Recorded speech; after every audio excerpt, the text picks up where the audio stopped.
The three men did what three men who didn't know each other well and were stuck in a room together with no wives or televisions did. They sat in silence. Nick got up and dumped his tea. Psst. Nick and Kellen looked up at Roger, who put his elbows on the kitchen table. Now listen. I'm going to tell you how to crack a woman like an egg, but you two are never to use this against my wife or daughters, got it? Got it, Kellen said. I can't promise that, Nick said. Here's what you do, Roger began. First, you open a bottle of wine, and you pour her a glass all casual-like. Kellen pulled his case notebook out of his jacket pocket and started writing. Red or white? Roger shook his head. Doesn't matter. Is the wine important? Can it be beer or liquor? Nick asked. Wine is best. Liquor can take a gal from buzzed to shit-faced way too quick. Beer makes it seem like it's more about you, plus it's burpy. Wine'll make her feel fancy. It'll look like you're doing something just for her. Then what? Kellen prompted. Then you give her the wine and tell her you thought she deserved it since she looks a little stressed out. Then, depending on your relationship, you either give her a little foot rub or maybe offer her some kind of snack. Don't try to rub feet that belong to your mom or your boss or really any female relative or coworker. Stick with fancy chocolate for them. Nick suddenly wished he was writing this down too. Can I have your notes when you're done? He asked Kellen. Shut up and let the man speak, Nicky. So you've got your wine, your foot rub, or your chocolates. Then you ask her an easy question. Something about whatever she was talking about recently. A movie, a friend, that dumbass in accounting. Something that subtly reminds her that you listened to her. Kellen nodded as he wrote. Nick fumbled with the recorder app on his phone.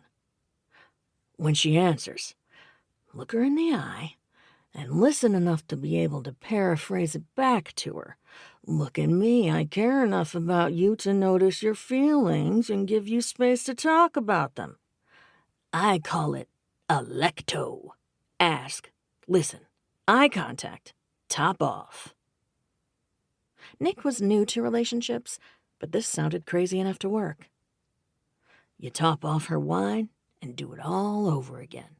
Maybe you share something about your day, something dumb that you don't care about, like your brother called and you told him he was being a dumbass. Women love shit like that. Shit like sharing? Kellen clarified. Roger glanced toward the basement door and nodded. Yeah.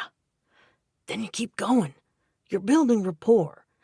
You wait until she's almost done with the second glass, and then when you top it off again, you lean in close and look concerned. He leaned closer. Nick and Kellen did the same. Roger's expression shifted to one of concern.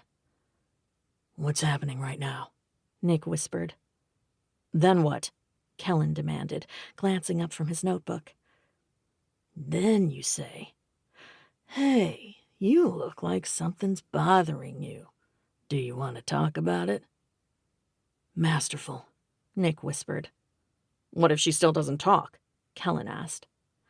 Then you put your hand on her arm, maintain eye contact, and you say, it's okay if you don't feel ready to talk about it. I was just hoping I could finally return the favor. What favor? Nick asked. Roger leaned in until the three men were only inches apart. I appreciate how you're always here for me, how you let me talk about my shit all the time. I'd really like to be there for you.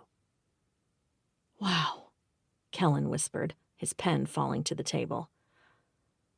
I feel like I want to tell you my entire life story and that you'll listen, Nick said. That's how you know it's working, Roger said proudly. One more thing. Yes, Sensei? Nick said.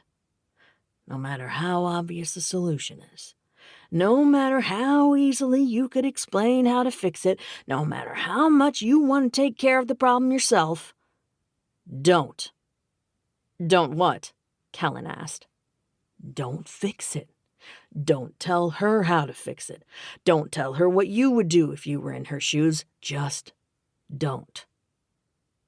Nick frowned. "Hang on.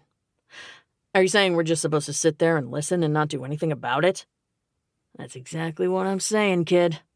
I get that it sounds Looney Tunes, but trust me, it works. If you establish a rapport using ALECTO, you cannot, under any circumstances, swoop in with a solution." Kellen and Nick made eye contact. Not being problem solvers in this case wouldn't be easy, seeing as how Kellen wanted nothing more than to see the people responsible behind bars, and Nick was still leaning toward planting a few bodies in the desert. "Trust me," Roger said again. "If you play it my way, she'll give you an opening to provide a solution after you do the whine and the listening shit." Nick shook his head in wonder. "You're a relationship genius, Roger. You should give workshops." "I do sometimes, down at the farm store in the feed room," Roger said.